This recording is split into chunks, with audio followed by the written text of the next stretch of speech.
Compaixão. Comecei a pregar sobre isso semana passada. Na verdade, a gente já está aí, eu acho que essa é a quinta mensagem. Quinta ou quarta mensagem, eu nem lembro mais, da série Revolução. Então, quero te encorajar também, depois você ir no nosso canal do YouTube. Pastor, eu nem sabia que a Lagoinha Jacksonville tem um canal do YouTube. Tem. Vai lá, você coloca lá, Lagoinha Jacksonville Church, lá tem todas as nossas mensagens, todos os nossos cultos de quinta, de domingo, os nossos eventos. Alguns cultos inteiros, outros você pode ir somente lá na série, você maratonar nas séries, pega a sua Bíblia, pega o seu papel, pega a sua caneta.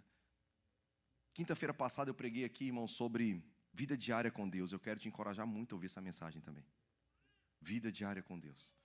E eu falei que nem todo mundo que experimenta o poder de Deus, a glória, a cura, sabe, o milagre, se torna um discípulo de Jesus. Nem todas as pessoas. E a gente falou só sobre isso e trouxemos exemplos bíblicos sobre isso. Uma experiência poderosa com o poder de Deus não transforma as pessoas em discípulos de Jesus. O que transforma a gente em discípulo de Jesus é a continuidade de um relacionamento diário. Quem está comigo aí? Amém. E o ser transformado igual a Jesus, irmãos, é a gente morrer para a nossa carne e a gente andar como Jesus andou. E se tem uma coisa que Jesus manifestou na terra com muita força, foi compaixão. Jesus ele veio por amor. Ele veio para se colocar no nosso lugar, e compaixão é isso. A misericórdia é você sentir a dor do outro no seu âmago, no seu coração, sabe? É você sentir compaixão pela dor do outro ao ponto de se colocar no lugar dele. E foi isso que o Pai sentiu, foi isso que Jesus veio fazer na terra, veio se colocar no meu e no seu lugar. E semana passada eu comecei a ministrar sobre essa mensagem, Revolução do Resgate. Hoje eu vou pregar a Revolução do Resgate, parte 2. Não sei se a gente tem a tela da imagem, né? Mas antes de dar sequência à pregação, eu quero que a gente assista mais um vídeo. Pode ser? Vocês gostam de assistir videozinho? Então vamos assistir um vídeo aqui.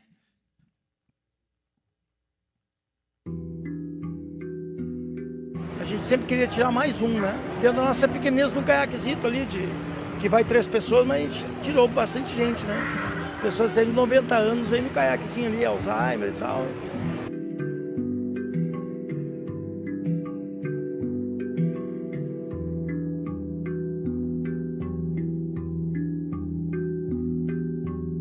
A gente estava sentindo que a coisa era caótica mesmo, vindo que estava crescendo a água e tomando conta dos bairros, né?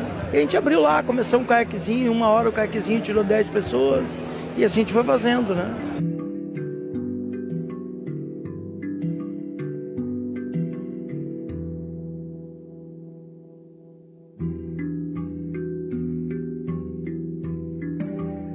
E o ruim é que eu não queria ir para onde fosse fundo, porque eu não tinha colete, né? E eu posso contar um segredo do senhor? Não conta pra ninguém. Eu não sei nadar. E você tem fôlego para quantos dias mais? Rapaz, eu dormindo umas 6 horinhas, eu continuo, mano. Que é missão, né? Precisamos ajudar esse povo. Essa coisa que a gente tem que levar no nosso coração. Quem tá ajudando e não se deprimir. Quem tá recebendo ajuda, entenda que tá ganhando muito amor. Essa união que vai nos manter. Vocês já tinham visto esse vídeo? Nossa, eu acho que eu vi esse vídeo umas 10 vezes essa semana. É muito forte. O Ivan Brizola, 59 anos, há 1 semana estava resgatando pessoas e com um caiaque emprestado. Gosto demais dos detalhes. Um caiaque emprestado. Que cabiam 3 pessoas. Resgatou 300 pessoas. É fácil essa conta demais, né, irmão? Quantas viagens ele teve que fazer? E ele fala que tudo que ele queria, ele abro aspas, a gente queria tirar mais um dentro da nossa pequenez. Uau. Pelo amor de Deus, mano. Esse cara estava pregando e não sabia. O senso de missão que ele fala, né?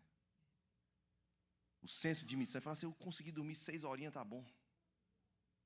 Porque o senso de missão não deixa ele parar. Para quantos dias a mais você tem fôlego?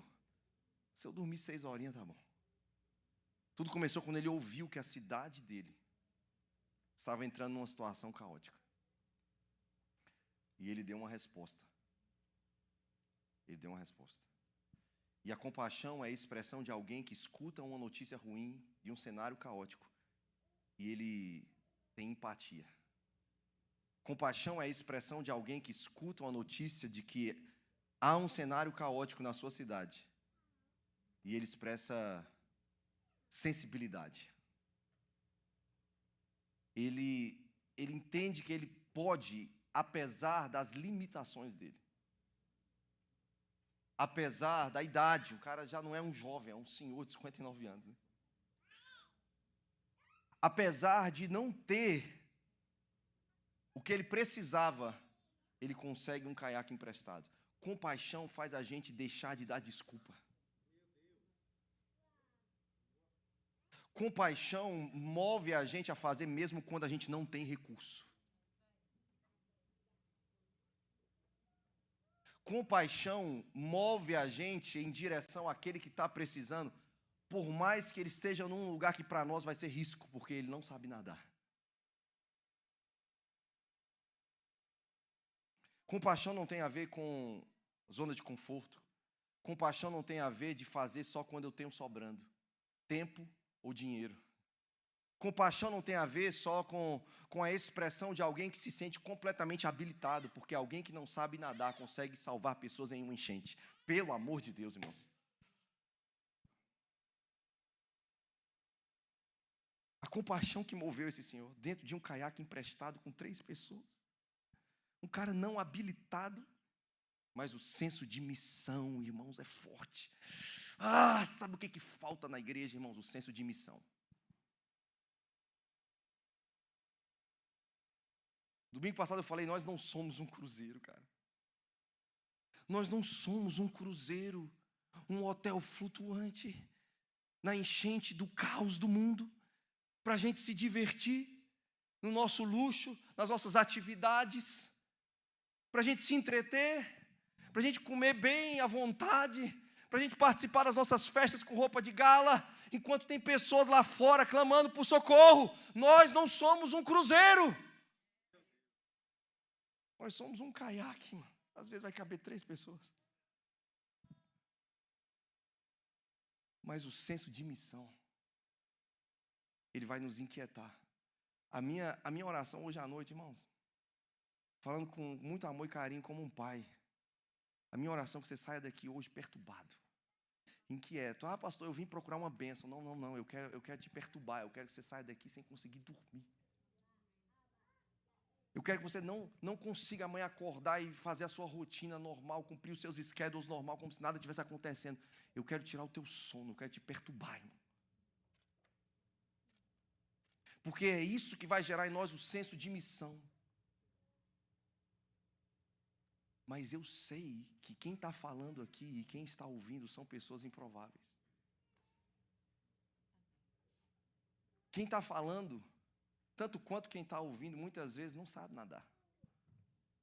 Muitas vezes não tem um jet ski, não tem um helicóptero, não tem uma carreta. A gente queria até ter, irmão. Mas isso não é desculpa para a gente não fazer. Eu posso ir atrás de alguém que tenha, nem que seja um caiaque, e falar, cara, eu tenho que fazer alguma coisa, eu não posso só ficar assistindo na televisão, enquanto tem gente morrendo. Vocês estão pegando comigo, irmão? É louco como Deus usa as pessoas improváveis, né? Inclusive essa foi a segunda mensagem da série, Revolução dos Improváveis. Depois você assiste lá. É impressionante como Deus parece que tem um desejo de usar os improváveis. Um Ivan Brizola, um Davi, um Alain. Deus ama usar os improváveis. Tem um texto em Atos capítulo 4. Na verdade começa em Atos 3. Eu vou contar a história de Atos 3, mas depois eu vou pular para Atos 4. Mas a história de Atos 3 é quando ali na hora 9, que era mais ou menos 3 horas da tarde, Pedro e João, discípulos de Jesus, apóstolos, eles estão indo para o templo orar. 15 horas, 3 p.m., o horário que Jesus foi sacrificado na cruz. Eles estavam indo orar de costume dos judeus, eles iam para o templo orar naquele horário, a hora 9 do dia. E de repente, lá em Atos 3, vai falar que diante da porta, uma das portas do templo, chamado Porta Formosa, tinha um homem coxo de nascença. Solta o Atos 3 para mim, por favor. O homem coxo de nascença. Atos 3, 2. Diz que diariamente, irmãos, diariamente, pessoas carregavam esse homem aleijado de nascença. Todos os dias, e ele era colocado ali, diante da porta formosa do templo, para pedir esmola para quem entrasse no templo. Todo dia. Todo dia alguém carregava aquele homem e botava ele naquele lugar. E aí a história conta que Pedro vem, versículo seguinte, quando ele viu Pedro e João, que eles iam entrando, ele pediu esmola para Pedro e João. Pedro e João se voltaram para ele e disseram: olhe para nós, disse Pedro. O homem fixou o olhar neles, esperando receber alguma esmola. Pedro, no entanto, disse: eu não tenho. Não tenho. Segura aí, pode deixar esse versículo aí, querido. Não tenho. Queridos, nós não temos muitas coisas, irmãos. Sim ou não? Nós não temos muitas coisas que as pessoas estão precisando. Nós não temos muitas coisas que as pessoas estão tendo a expectativa de receber de nós. Nós não temos. E não é vergonhoso falar que nós não temos. Pedro e João não quiseram bancar os que tinham alguma coisa, né? Eles não quiseram inventar ali, não, peraí, eu vou te... Não. Eles assumiram: eu não tenho. Mas o não ter não nos dá o direito de nos omitir a dar uma resposta para alguém que está clamando. Ah, pastor, eu não tenho experiência. Tudo bem. Ah, pastor, eu não tenho formação teológica. Tudo bem. Pastor, eu não tenho dinheiro sobrando. Tudo bem. Pastor, eu não tenho eloquência. Tudo bem. Pastor, eu não tenho a capacidade de memorizar os versículos. Não tem problema. Pastor, eu não tenho muito tempo na minha agenda, o meu schedule é lotado. Tudo bem. Pastor, eu não sei, eu não tenho o domínio da língua, eu não sou fluente no inglês. Tudo bem. Pastor, eu não tenho. A gente pode fazer uma lista gigante aqui do que a gente não tem. Sim ou não? Mas o que a gente não tem não pode nos omitir do lugar de falar para as pessoas: ei, olha para mim, eu não tenho, mas o que eu tenho, eu não tenho isso, mas o que eu tenho, eu te dou. Levanta e anda. A história vai contar que aquele homem se colocou de pé e fortaleceu seus tornozelos, suas pernas, seus joelhos, e entrou com Pedro e João no templo, louvando e adorando ao Senhor. E a história continua que chegam os líderes religiosos, e ao invés de celebrar o fato daquele homem, que com certeza eles conheciam, porque aquele homem estava lá diariamente na porta do templo. Mas quando os religiosos ficam sabendo que alguém que não tinha fez algo por alguém que precisava, e o milagre aconteceu, aqueles homens, ao invés de celebrarem o milagre daquele cara que era coxo de nascença, a religião fez eles criticarem quem tinha dado uma resposta de compaixão, e dizendo: ei, que conversa é essa? Como é que vocês curaram esse rapaz? No nome de quem? Com que poder? Aquele cara estava lá o dia todo, irmão. Todos os dias. E aqueles mesmos religiosos não se importavam com ele. Mas na hora que ele foi curado, eles se incomodaram.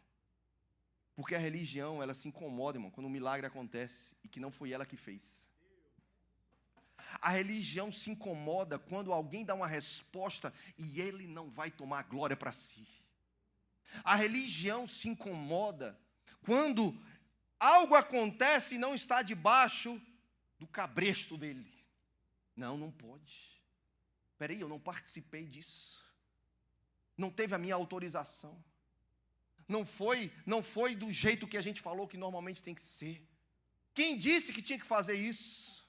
Não, irmãos, a religião, ela é craque em celebrar a si mesmo os seus rituais, as suas regras, e criticar quem está dando uma resposta em compaixão.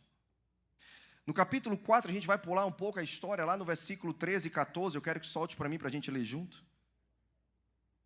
Depois que eles questionam a Pedro, no poder de quem, com que poder eles fizeram, e Pedro fala, não foi o meu poder, não foi a nossa piedade. Mais uma vez Pedro diz, não fui eu, cara, não, eu não tenho nem ouro nem prata, eu também não tenho poder para fazer isso, e também não foi a minha piedade, ou seja, não tem nada a ver comigo.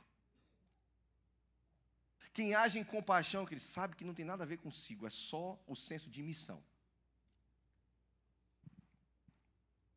E ele fala, foi no poder do nome de Jesus, aqueles que vocês mataram, mas Deus ressuscitou.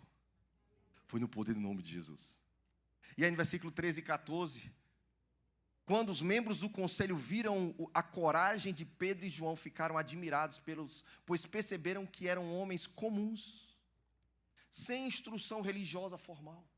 E reconheceram também que eles haviam estado com Jesus. Mas não havia nada que pudessem fazer, pois o homem que tinha sido curado estava ali diante deles. Eles estavam loucos, porque eles viram que os caras, eles não eram teólogos, não eram avivalistas, não eram pregadores internacionais, não eram bastados, não eram ricos, não eram intelectuais, não tinham cargo, não eram do sinédrio, não era sacerdote, não era fariseu, não era dos saduceus, não era do Império Romano, eles não eram nada, mas eles fizeram um milagre incontestável. Vai acontecer isso demais em Jacksonville. As pessoas vão ficar loucas. Eles não são nada. Eles não têm nada. Eles não podem, eles não sabem, eles não têm, eles não têm. Mas vai ser incontestável. Os curados vão estar ali. Os ressuscitados vão estar ali, os casamentos restaurados vão estar ali, os jovens convertidos vão estar ali, as crianças cheias do Espírito Santo vão estar ali, os casamentos saudáveis. Nós vamos ver pessoas guardando a sua vida em virgindade para o altar, para o casamento. Nós vamos ver o alcoólatra sendo liberto. Nós vamos ver o homeless tendo uma casa, o órfão tendo um pai e uma mãe. Nós vamos ver a viúva sendo amparada. Nós vamos ver o imigrante sendo cuidado. Nós vamos ver a comunidade brasileira sendo transformada. Nós vamos ver brasileiros voltando a investir em brasileiros, confiando em brasileiros, falando bem de brasileiros. Vai ser incontestável. Apesar de a gente não ter nada. Nem dinheiro para acabar a reforma a gente tem. Oh, meu Deus, Deus é louco. Com todo respeito, né? Deus não é gente. A igreja é um bote salva-vidas e não um cruzeiro de prazeres. A gente tem uma decisão a tomar, irmãos. Nós vamos fazer alguma coisa, nem que seja com um caiaque emprestado, ou nós vamos ficar estudando a Bíblia para sermos intelectuais de como fazer a missão, mas nunca fazer. Nós vamos nos incomodar e pegar nem que seja um caiaque emprestado para resgatar pessoas, ou nós vamos ficar só frequentando a igreja semana após semana para saber que Deus quer resgatar alguém, mas Ele vai usar um outro alguém, que não eu. Porque eu estou cheio já de justificativas. Não tenho, não posso, não tenho tempo, não tenho dinheiro, não sei falar, não tenho estrutura, não vim para a América para isso, eu não sei essa função do outro, isso não é função de mim, não é minha responsabilidade, não. Ei, queridos, Deus vai levantar os Pedros e os Joãos aqui hoje à noite, pessoas que vão parar de dar desculpa, os Ivan Brizolas que vão mesmo na sua limitação. Pelo amor de Deus, um cara que não sabe nadar salvou 300 pessoas. E nós temos a mensagem da salvação. Quantas pessoas você ganhou para Jesus? Nesse ano, não vou perguntar na sua vida de crente não, pode ser? Nesse ano, quantas pessoas, nós estamos no mês o quê? 5?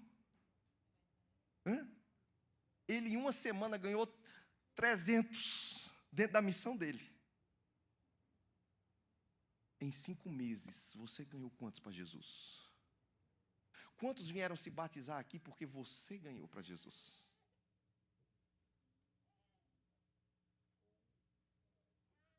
Nossa, até o ar-condicionado parou.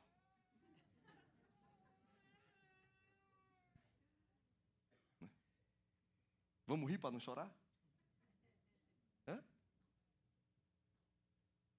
Mas é uma decisão que a gente tem que tomar. Deus não vai forçar a gente a pegar caiaque de ninguém. Deus não vai forçar a gente a botar a nossa vida em risco por ninguém. É o senso de missão. Alguém um dia foi usado por Deus para me resgatar, irmãos. E porque o círculo não parou em mim, porque a missão não parou em mim, o Evangelho está aqui até hoje. Mas a gente tem que escolher.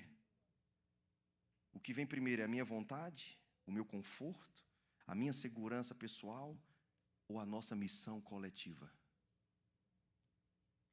O que vem primeiro? As minhas desculpas ou a missão coletiva da igreja? Nós somos a única esperança, irmãos, para as pessoas que estão naufragando lá fora. A única instituição no mundo que tem a mensagem de resgate eterno se chama Igreja de Jesus. Só nós temos as boias, os botes, os caiaques, os helicópteros. Eu quero ler um outro texto com você de Lucas capítulo 10, pode ser? Lucas 10, a partir do versículo 25.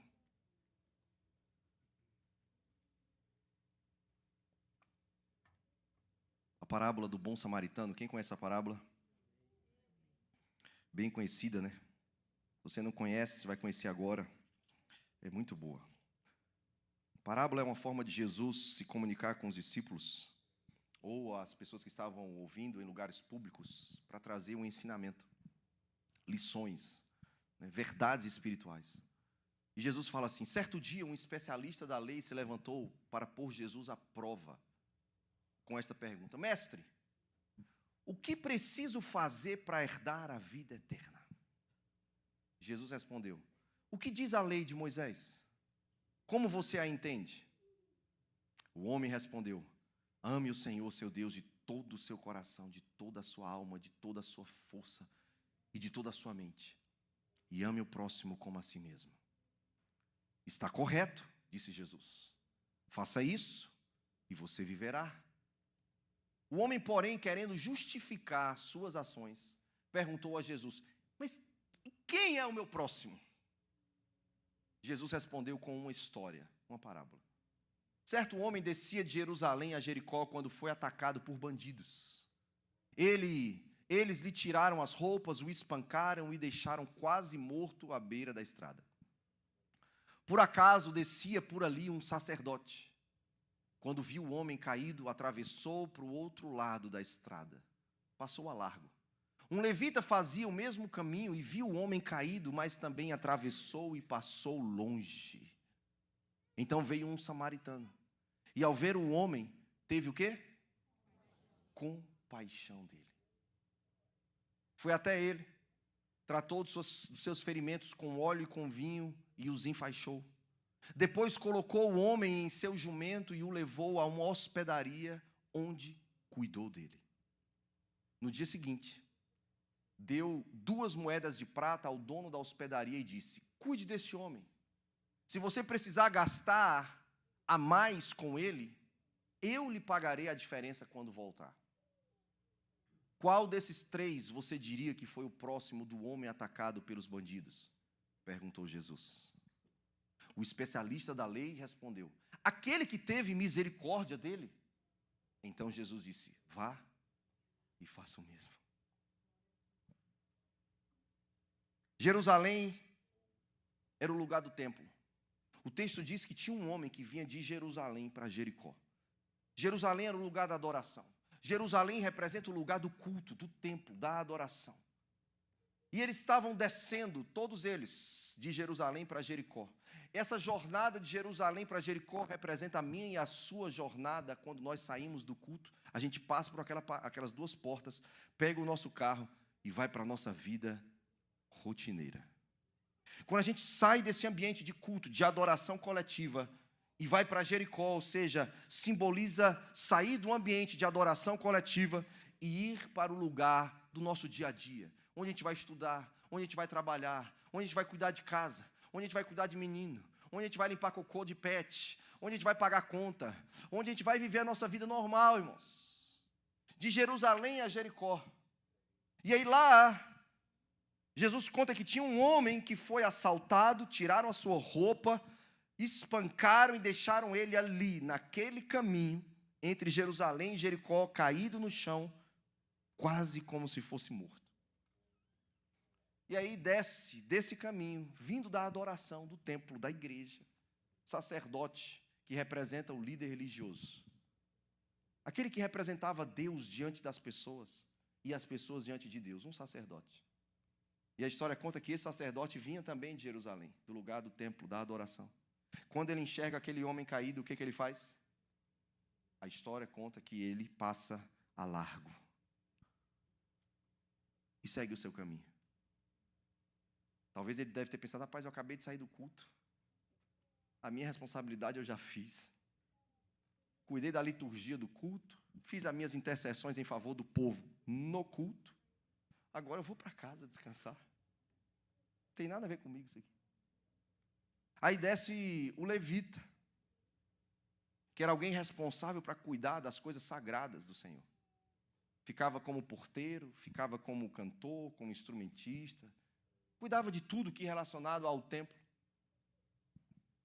E aí esse levita, ele passa e vê aquele homem, e ele pensa: puxa, eu estava cantando nesse instante na igreja lá sobre compaixão, a música de Samuel Misraí, mas o culto acabou já, não tem nada a ver comigo. Eu estava lá na igreja agorinha, levantando as minhas mãos, dizendo: Senhor, usa as minhas mãos, toma o meu coração para que entre o reino, para que as pessoas saibam que Deus é bom. Mas o culto já acabou, não tem mais nada a ver comigo. Aí a parábola de Jesus continua dizendo que veio um samaritano. O samaritano era alguém odiado pelos judeus. O samaritano era o improvável da história. O samaritano era alguém com quem os judeus não falavam, alguém que não podia adorar em Jerusalém com os judeus. Tinha uma intriga entre os judeus e os samaritanos. Eram considerados até pagãos pelos judeus. Mas esse samaritano, o improvável, que não tinha habilidade, o que não tinha conhecimento sacerdotal, o que não era da tribo de Levi, aquele que não era o consagrado para representar o Senhor diante dos homens, aquele que não era aquele que era separado para cuidar das coisas do templo do Senhor, aquele que não tinha, aquele que não era.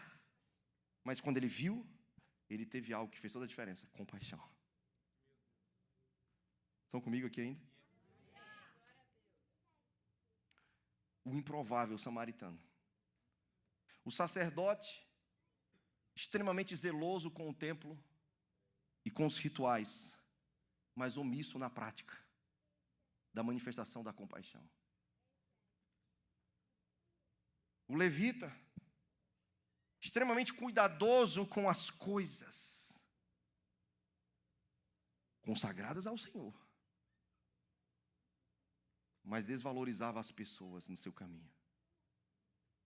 Até que aparece um samaritano, improvável, que Jesus chama de bom samaritano. E ele se importa, ele tem compaixão, ele para, ele não passa largo, mas ele se aproxima. E aí o texto diz que ele resgata aquele homem no seu próprio jumento. Ele sai de cima do seu transporte e coloca o homem em cima do seu próprio transporte. Ele passa óleo e vinho nas suas feridas. Ele leva aquele homem a uma hospedaria. Ele paga antecipadamente os gastos e diz: se tiver mais gasto, pode deixar para a conta dele. O bom samaritano, ele representa um Ivan Brizola. O bom samaritano representa um improvável, que entende que quando desce do lugar do culto e volta para o dia a dia da rotina de Jericó, Deus não ficou no templo, o Espírito Santo não ficou na igreja, a canção de compaixão não parou de ecoar dentro dele. Agora é que é a oportunidade dele botar em prática tudo aquilo que ele estava orando, adorando, cantando, declarando. Agora é a oportunidade dele não cantar de compaixão, mas expressar compaixão.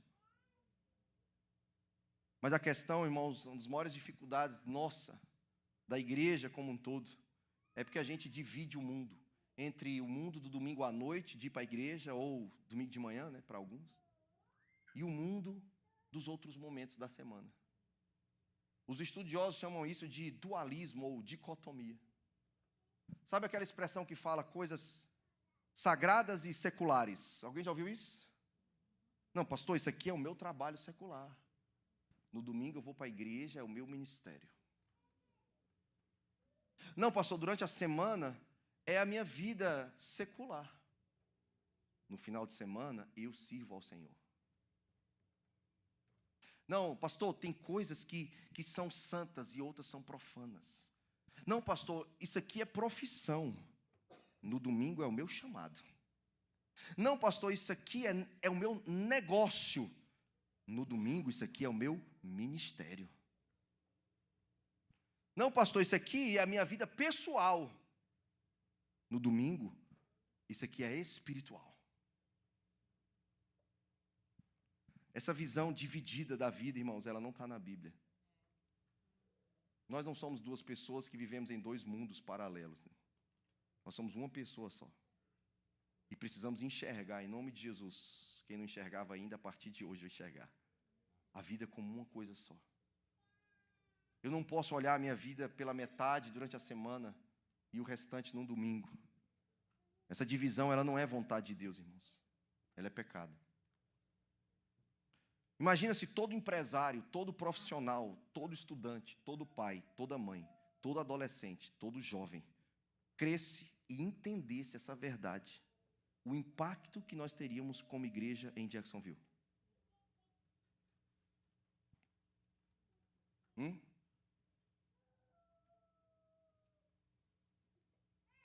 5% dos crentes no mundo trabalham em igreja. 5%. Sabiam disso? 5% fazem parte de um staff. Seja pastor de adoração, seja na área da mídia, seja pastor de ministério infantil, de jovens, são contratados full time, como o americano gosta de falar, né? Fulano é o quê? Full time. Né? Aí a pessoa, uau, oh besteira. Fulano é full time. E fulano, não, fulano é part time na igreja. Ei! Ou você é full time cristão, ou você não é, queridão. Não tem como eu ser cristão part time. Ai, pastor, eu queria ser staff da igreja para ser full time para Deus. E quando você não está na igreja, você está servindo quem? A Satanás?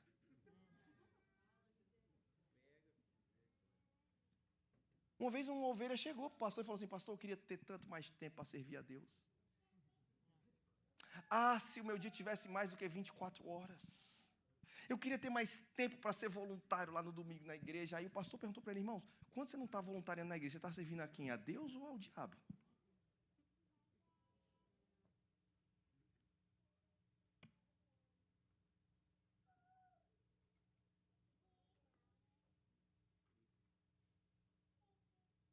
Quando você está ganhando dinheiro, você está ganhando para quem?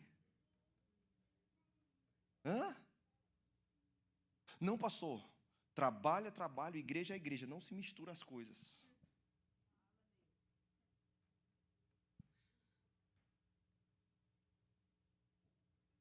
Uma vez, uma professora da Universidade das Nações, da Jocum, lá no Havaí, ela fez uma pergunta, e tem num livro dela chamado Modelos Sociais do Antigo Testamento, a Landa Cope. E ela fez uma pergunta, será que se nós tivéssemos o maior número possível de crentes numa cidade, a cidade seria mais beneficiada? Com mais número de crentes em uma cidade, é mais benefício para uma cidade? Sim ou não? Sim ou não? Não. Deveria ser. No livro dela, ela mostra as estatísticas e os gráficos. Nós nunca fomos uma igreja tão grande numericamente, mas tão sem impacto. É um gigante adormecido. Entendeu? Nós somos multidões nos cultos de domingo. Nos cultos de semana esvazia, tem 25% a 30%. Isso é uma estatística não só da Lagoinha, tá? Global. De 25% a 30% das pessoas vão no culto na semana.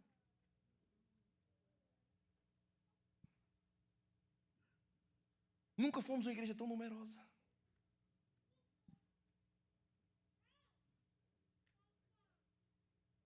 Em Dallas, onde eu morei, a Metro Dallas tem mais de 7 milhões de habitantes. Dallas tem mais mega church por metro quadrado que qualquer outra cidade, e Texas como estado da América.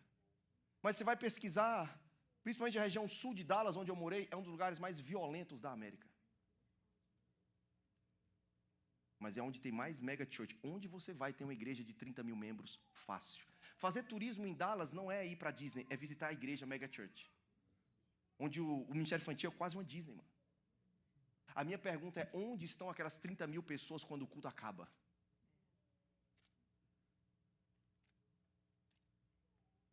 Dallas, que foi o lugar do berço da legalização do aborto na América. Não, tem alguma coisa errada, não pode. Ou eu estou ficando louco.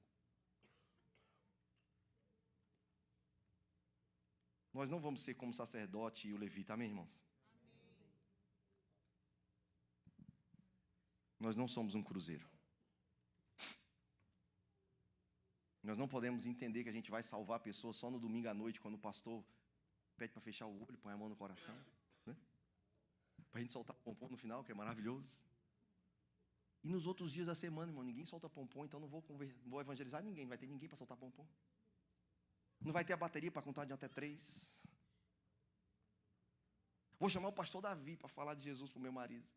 Não, se você não fala de Jesus para ele, não me chama, eu não vou falar. Ele é seu marido, ele não é meu. Foi você que decidiu casar com ele até que a morte separasse. Não fui eu, irmão.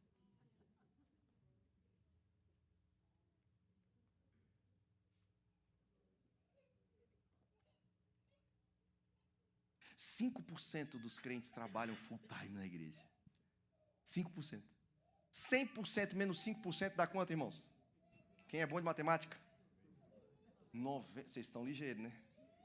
95% dos crentes não são full time na igreja, Alan. Nossa, tem um Alan aqui, um Alan ali. Vocês estão me cercando? São meus seguranças? Meu segurança é grande. Eu te amo, Alan. Eu não consigo suportar fazer uma brincadeira. A gente só brinca com quem ama, né? No Ceará diz, dê dinheiro, mas não dê liberdade, né? Aí já deu liberdade, agora... 95% dos crentes não trabalham para a igreja.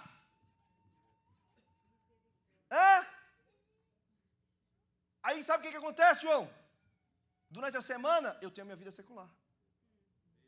Não tenho obrigação de visitar ninguém. Não tenho obrigação de ligar para ninguém. Não tenho obrigação de evangelizar ninguém. Não tenho obrigação de orar por nenhum enfermo. Não me sinto na responsabilidade de pegar o caiaque de ninguém, porque cada um tem o seu caiaque, cada um cuida da sua vida. Salve-se quem puder.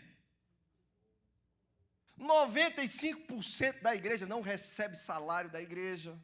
Então, não se sente na responsabilidade. E aí o que acontece? O senso de missão vai por ralo abaixo. Eu não lembro de nenhum texto na Bíblia que Jesus falou, ide por todo mundo fazer discípulos se você é full time em alguma igreja. Tem isso aqui na Bíblia, algum texto? Ele falou só para quem é apóstolo, profeta, sacerdote, levita? Não, ele falou todos. Então a minha pergunta é, o que os 95% estão fazendo durante a semana?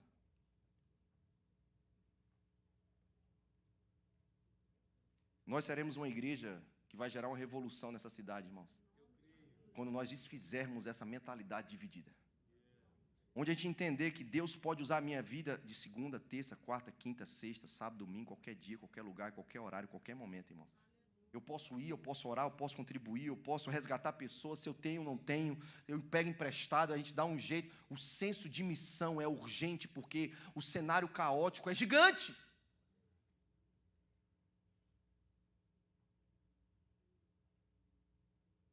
Mas todo resgate tem um preço a ser pago, irmão. É tempo e recurso. Sim ou não? Tempo e recurso. Não tem outra estratégia. Tem que dormir pouco, gastar bastante energia. E se eu não tenho dinheiro, eu tenho que ir atrás de quem tem. Eu vou arrumar um caiaque emprestado.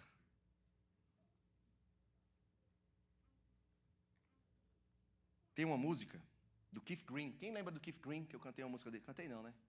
Eu falei de uma música dele aqui, quando eu estava na série sobre os últimos dias, né? Quem lembra? Eu gosto mais do Keith Green. Tem uma música dele chamada Adormecidos na Luz. Não vou cantar, porque hoje eu estou rouco. Oh, meu Deus. Não, hoje. Não, o pessoal vai falar para o Cássio parar de cantar no louvor, eu não vou. Cadê o Cássio? Cadê o Cássio, gente? Está evangelizando alguém lá fora. Está evangelizando o Tony, talvez. Cadê o Tony? Cadê? A galera do louvor é maravilhosa. Quando acaba o louvor, eles vão logo evangelizar alguém. Vamos lá. Mas eu não vou cantar porque a voz do Cássio é o suficiente. É maravilhosa, né? Do Tiago, do James, Macharal que canta aqui, né? Do Osias. Então, deixa para eles cantarem. Mas eu posso recitar. Pode ser? O Keith Green, ele canta uma música chamada Adormecidos na Luz. Tem em português e tem em inglês, certo? Ela foi composta, obviamente, em inglês, nos anos 80. Ricardo Robortella depois regravou. E a música diz assim: você não vê as pessoas se afundarem. Quem se importa se elas se afogarem? Por que tanta indiferença com o mundo perdido? Não feche os seus olhos, fingindo ser um cristão. Oh, me abençoe, é tudo o que eu sempre ouço. Não há lágrimas, não há dor, nem mesmo um clamor. Mas Ele chora, Ele clama, Ele sangra por ti. E você só se importa de participar de mais um mover. Você não vê que é pecado? Ele traz as pessoas à sua porta, mas você não se importa, dá um sorriso e diz: vá em paz, Deus te abençoe. E os céus então choram, pois Jesus veio a ti e você o abandonou. Se renda, se entregue, não resista ao chamado, olhe a miséria, ouça o clamor. Por que não obedecer? Deus te chama e é você. Mas como Jesus você foge. Te ordenou a pregar, mas você só guarda para você. Você não vê que é pecado? O mundo dorme nas trevas, mas a igreja não luta, pois dorme na luz. Como pode ser tão morno depois de receber tanto? Jesus ressuscitou dos mortos. Levante-se da sua cama, vamos! Como pode ser tão morno? Não se importar com os perdidos. Não feche os seus olhos fingindo ser um cristão. Não feche os seus olhos fingindo ser um cristão. Não feche os seus olhos fingindo ser um cristão. Que música atual. 40 anos atrás.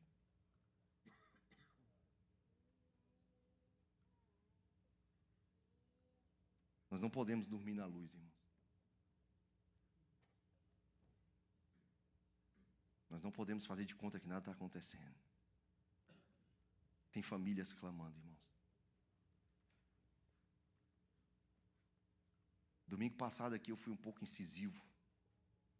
Eu sei que alguns irmãos ficaram até meio chateados comigo. Mas eu falo com amor. Se você continuar chateado, o problema é seu. Vai pedir perdão ao Senhor.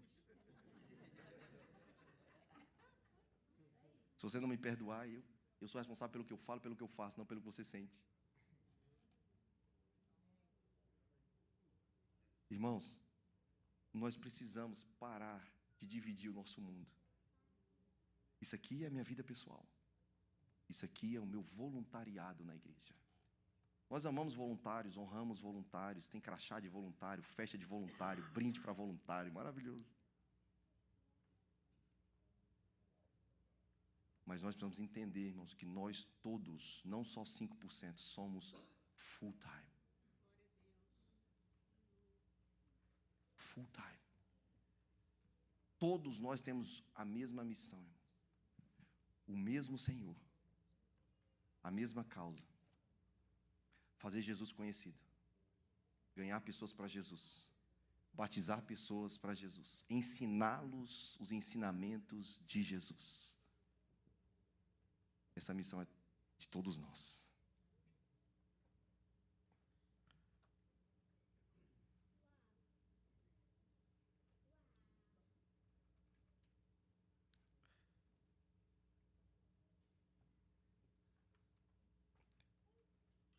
Aqueles homens, líderes religiosos, certa vez também criticaram Jesus em Lucas 13, e aqui eu vou ler o último texto para acabar. Eu vou contar a história, depois você lê em casa. Lucas capítulo 13, a partir do versículo 10 ao 17. Vai falar de uma mulher. Você lê em casa, tá? Lucas 13, do 10 ao 17. Uma mulher que ela chega na sinagoga, no lugar de culto, onde a Torá era lida, a palavra do Senhor era proclamada. O texto diz que aquela mulher estava há 18 anos possessa de um espírito que estava deixando ela enferma. Ela andava encurvada, ela não conseguia endireitar as suas costas. Há quantos anos, irmãos?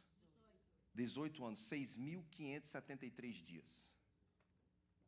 Uma mulher andava encurvada, sem conseguir endireitar as suas costas. 6.573 dias, 18 anos. Sábado, sinagoga, lugar de adoração, proclamação das Escrituras, lugar dos líderes religiosos que conheciam a Deus e os poderosos feitos de Deus ao longo da história. E aquela mulher está lá. E a história diz que Jesus olha para aquela mulher e ele se enche de compaixão por ela. E mesmo sem ela pedir, Jesus libera uma palavra sobre a vida dela, impõe as mãos sobre ela, e o texto diz que imediatamente aquela mulher foi liberta daquele espírito que cativava, que deixava ela no cativeiro daquela enfermidade. E aquelas pessoas que estavam no lugar do culto, ao invés de celebrarem uma mulher que estava há 18 anos enferma, com certeza o sonho dela não era ter uma roupa nova, uma bolsa nova, um celular novo, um corte de cabelo novo, uma escova nova, uma hidratação nova. Com certeza o que ela queria não era uma maquiagem nova, com certeza tudo que ela queria era só ser curada, liberta. E mesmo assim ela continuava indo na sinagoga. 18 anos cativa e enferma. E o texto diz que Jesus cura. E quando o milagre acontece, instantaneamente o chefe da sinagoga glorifica a Deus. Não. Ele fica bravo. Ele dá louvores ao Senhor por um milagre na sua sinagoga. Não. Ele fica indignado com Jesus. Por que você curou essa mulher? Hoje é sábado. Não pode curar dia de sábado.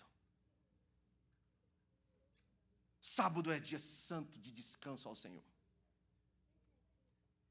E aí Jesus, ele olha para eles e diz: hipócritas, cada um de vós não desprende da manjedoura no sábado o seu boi, o seu jumento, para levá-lo para beber água? Por que motivo não se deveria livrar essa mulher desse cativeiro em dia de sábado? Essa é uma filha de Abraão, a quem Satanás traz presa há 18 anos. Mais uma vez, a religião brada, dizendo não pode curar. Não é dia de culto para cura. Sabe aquela igreja que tem culto para tudo, né? Culto da cura, culto da libertação, culto daquilo, né? Aí chega uma pessoa, chega lá, às vezes o culto da cura é na terça, mas ela aparece na quarta. E quarta é culto da prosperidade. Aí o pastor fala: não, volta semana que vem na terça, porque semana que vem é que é culto de cura, hoje é culto de prosperidade.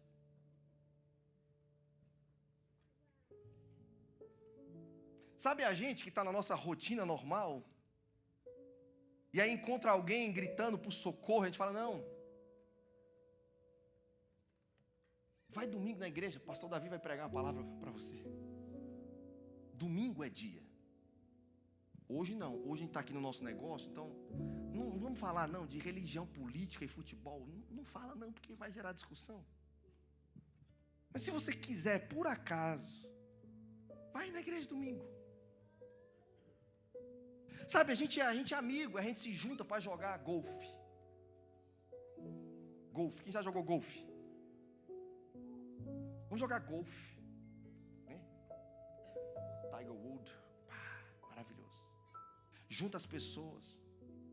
Só que a gente faz o seguinte. Tem alguns crentes e vários descrentes. A gente faz um combinado entre a gente. Não fala de Jesus, não. Porque senão vai incomodar. Eles não vão vir mais para o jogo de golfe. Afinal de contas, não tem nada a ver golfe com igreja. Não vamos misturar as coisas, não. Irmãos, não tem nada a ver para você que já é salvo, mas para a pessoa que se morrer naquele dia e ir para o inferno, tem tudo a ver. Talvez você fosse a única voz que ela iria ouvir naquele dia, queria mudar o destino dela para ela ser salva e resgatada.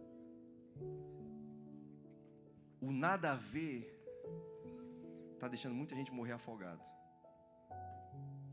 O não querer misturar as coisas. Irmão, eu não consigo entender como dá para separar. Eu queria que alguém pudesse me explicar um dia como separa.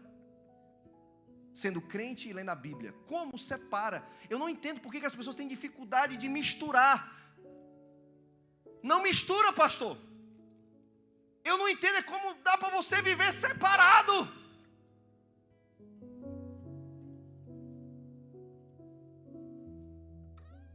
Eu queria achar um versículo na Bíblia. Aí eu me calava. Eu ensinava sobre, eu pregava, eu ia até fazer uma série. Como separar a sua vida pessoal da espiritual. Nossa, eu acho que ia bombar, irmão. Porque tanta gente querendo ouvir essa mensagem. Eu acho que ia viralizar, mano. Eu acho que eu ia ganhar uma placa do YouTube, no canal da igreja. 1 milhão de seguidores. Sabe por quê, irmão? É assim que as pessoas estão enchendo as igrejas. Massageando o ego das pessoas. Falando o que elas querem ouvir. Mas já está na Bíblia.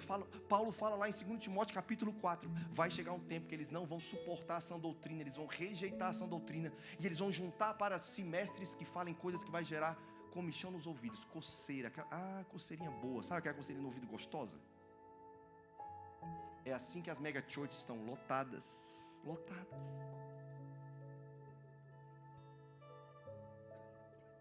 Hoje é dia de Pentecoste. Quem sabia disso? 19 de maio de 2024. Dia de Pentecoste. 50 dias após a Páscoa. Ninguém sabia disso? É verdade aqui mesmo? Uma pessoa, 2, 3, 4 pessoas. 5 ali, 6, 7. Por que vocês não falam quando eu pergunto a primeira vez? Dia de Pentecoste. Sabe o que fala para mim e para você? Para terminar bom. Pode ser? O Espírito Santo, irmãos. Foi aquilo que Jesus prometeu enviar quando ele fosse de volta para o céu. E Jesus falou: olha, não façam nada, porque sem o Espírito Santo vocês não vão conseguir fazer nada. O Pedro que curou aquele homem lá, coxo de nascença, e falou: olha para mim, era o mesmo Pedro que tinha negado Jesus 3 vezes, mas antes de receber o Espírito Santo. Irmãos, nós só vamos conseguir viver tudo isso que a Bíblia está falando, e eu estou tentando com muito amor e carinho trazer para nós hoje à noite. Espero que você esteja se sentindo bastante amado. Nós só vamos conseguir, dona Aparecida, se a gente for cheio do Espírito Santo. Se a gente não for cheio de nós mesmos, mas se a gente se esvaziar do nosso eu, se a gente matar a nossa carne, e se a gente for cheio do Espírito Santo. É o Espírito Santo que vai me fazer andar igual a Jesus. É o Espírito Santo que vai me dar o coração de Jesus. É o Espírito Santo que vai me dar a compaixão de Jesus. É o Espírito Santo que vai me dar o altruísmo de Jesus. É o Espírito Santo que vai me dar as mesmas virtudes que tinham em Jesus e vai sair de mim. Atos 10:38 diz que Deus ungiu a Jesus com o Espírito Santo e poder para ele curar, manifestar compaixão e fazer o bem por onde ele andava. Lucas 4:18, Jesus fala: o Espírito do Senhor está sobre mim, porque ele me ungiu para libertar os cativos, dar vista ao cego, pregar aos pobres e anunciar o ano aceitável do Senhor. Lucas 4:18, Jesus estava repetindo as palavras de Isaías 61. É o Espírito Santo, irmãos. Eu não sou bom. Eu não sou nem um bom pai, nem um bom marido sem o Espírito Santo. Porque eu sou de carne e osso igual a todo mundo. Nós precisamos demais, irmão, do Espírito Santo. A minha palavra para você hoje à noite, eu sei que é confronto, mas é porque eu amo você. mas ao mesmo tempo também é de despertar. Não é de condenação em nenhum momento, é de despertar. Nós precisamos urgentemente do Espírito Santo. Tem pessoas esperando por mim e por você, mas Jesus mesmo falou: nós não vamos conseguir cumprir a nossa missão sem que antes, Atos 1:8, recebereis poder ao descer sobre vós o Espírito Santo, e sereis minhas testemunhas em Jerusalém, Judeia, Samaria, Jericó e até os confins da terra. Mas o que? Quando recebermos o poder do Espírito Santo. Com o Espírito Santo, eu posso não ter caiaque, eu arrumo um emprestado. Eu vou orar e Deus vai tocar no coração de alguém, alguém vai me emprestar um caiaque. Com o Espírito Santo, eu nadando ou não nadando, eu vou ter coragem de me expor à situação de risco, pelo senso de missão. Com o Espírito Santo, irmãos, eu durmo pouco, porque eu sei que a questão não é dormir muito para eu descansar, mas é quanto mais eu consigo salvar. Ele falou: eu queria só salvar mais um, e de um em um ele conseguiu salvar 300. Eu quero que você fique em pé um pouquinho comigo, pode ser?